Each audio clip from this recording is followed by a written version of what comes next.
Yo, what's up? It's Lucas, and in today's video, I want to talk about something that I've literally been meditating on for the last 2 hours. I've been here working on the bikes. Bikes are like a source of a massive inspiration to me. Not so much what kind of bike. I've had everything from $500 motorcycles to $18,000 Ducatis, and it doesn't really matter what bike it is, although the engineering does inspire me.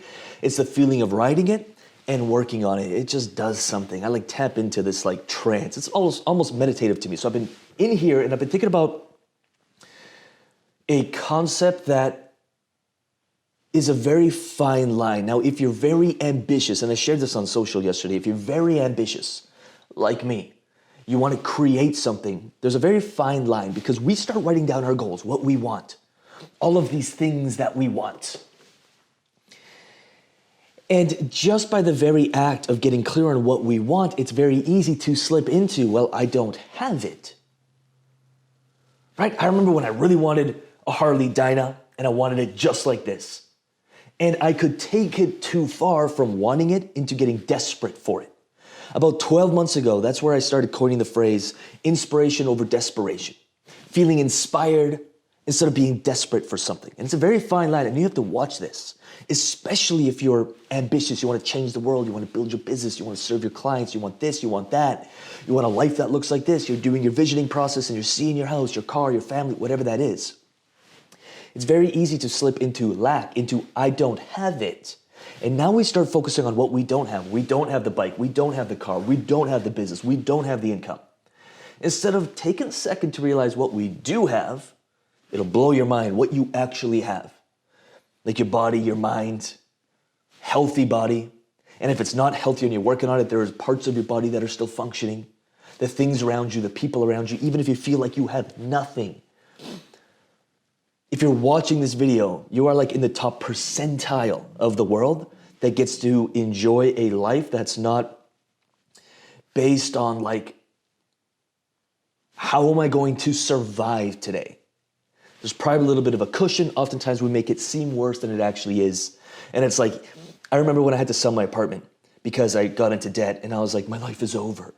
Then I just had a moment. I'm like, listen, I can get more apartments. I can get more houses. I can figure that stuff out. It's not that bad. I've had people freaking out because they can't make the mortgage payment. And I'm like, you have a mortgage payment. You have a house. Let's just check that as a win and understand this isn't the end. We'll find a way. So there's always something we can find. Even through the darkest moments, I've found that there's always something we can focus on. But when we get into this goal setting, and I know it's the end of the year and we start getting inspired to do this, it's easy to be like, well, I don't have this. I want it so bad. And it can create desperation. And so again, you have to be very aware, very conscious. Nowadays, I wake up in the morning, like it used to be, I don't have enough. Now I want this. Hit $50,000 a month. That's not enough. I want the next. I want the next. And I was constantly living in the future and the things I wanted and seeing what I didn't have. Not focusing on what I did have. And no matter what I got, I wasn't really satisfied or happy with it. Now that's growth. That's completely normal and I think it's healthy.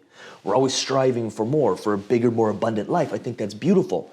But I would cross the line and go into desperation and depression at times. Then I have to give my head a shake being like, dude, I have so much. And then the pattern would continue. Now I'm just making sure that every morning I'm waking up inspired by the vision, inspired by the future, inspired by what we can create, inspired by the infinite possibilities.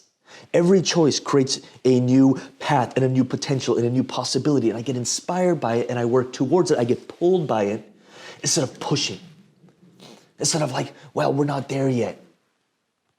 It's very unhealthy. And it does, I think this culture and even entrepreneurship in general and like the videos on YouTube they mean well, but they cross the line into desperation instead of operating from inspiration. Now, probably not every day you're gonna be a 10 out of 10. I'm so inspired. There may be moments where you're in lack, you're in scarcity. You wish you had it, you wish it was easier, and I get that, I get in there too. But the more we build our awareness, the quicker we can say, yo, is this actually serving me? Or can I let this go? And the second we do, we can open up space for actually getting inspired by. I refuse to touch work these days until I get inspired. If I wake up and I'm in any kind of desperate action or like lack, I'm like, hold up, I'm not touching work because this is fundamental. This is what I can do People are like, how do you get so much done? I can operate through inspiration for an hour, and I'll get more done than working through desperation for 8 hours. It just flows, it's natural, it works, it's creative, it actually connects. I won't write an email or like a social media or any kind of video until I'm feeling inspired. Why? Because most of the time it actually connects. It's coming through me. I'm not searching for it. I'm not pushing it. I'm getting pulled by it, pulled by my message, pulled by what I want to say. I don't script these. If I have to I can't come up with video ideas, I'm not doing video. There's no point. Because I'm working from desperation. From, well, I don't have that, so I have to create it, and I get all stressed out. My life's too short to even live in that for a second. So, truly hope this video, although it probably doesn't have a definite answer for you, it starts the process of hold on, maybe I'll take a step back. Maybe I'll create a new environment. Maybe I'll get around things that inspire me, and I'll tap into that feeling instead of, if that's even a verb or expressive of what I'm trying to say, needing it so bad that we're slipping into desperation. In January 28th, 2019, because I was going through my journal like the end of the year always does, and I had a journal entry that went something along the lines, I posted about it, but it went something along the lines of stop wanting it so bad that you're moving yourself into depression. I read that, I was like, wow, 2020 was a beautiful year for me because that was a big step in the right direction of I will never let my desire and my ambition put me into a state of lack. And when I do, I change it very quick. I'm gonna get inspired. Let me focus on everything I do have. Let me actually feel, not say, we can say we're grateful for something, but feel grateful for it and work from that place. You'll be amazed at what you can get done. You'll be amazed at how much more you connect with people. You'll be amazed at how many more people book calls with you who want to be around your energy. It's insane. Science can prove it. I won't even get into that, but it's insane. Your vibe attracts your tribe. And if we can tune into the frequency of that which we want, life's going to be much more enjoyable, much easier, and the things that you want, you'll find come much easier to you. If we're out of tune with it, and if we're at this low frequency, and we're trying to get to this frequency, and we want things at this frequency, it's going to be very difficult, and the things you do get, you will lose, and I've experienced that. Now I understand that. www.lucasrubix.com for absolutely anything else. Make sure you like anything stand out in this video. Leave it in the comments below, and what I'm going to do is I'm going to put a video here. I'm going to put a video here. One a little bit more mindset, one a little bit more strategic. Whatever serves you best in building your coaching business, check out the next video. And with that said, I'll see you there.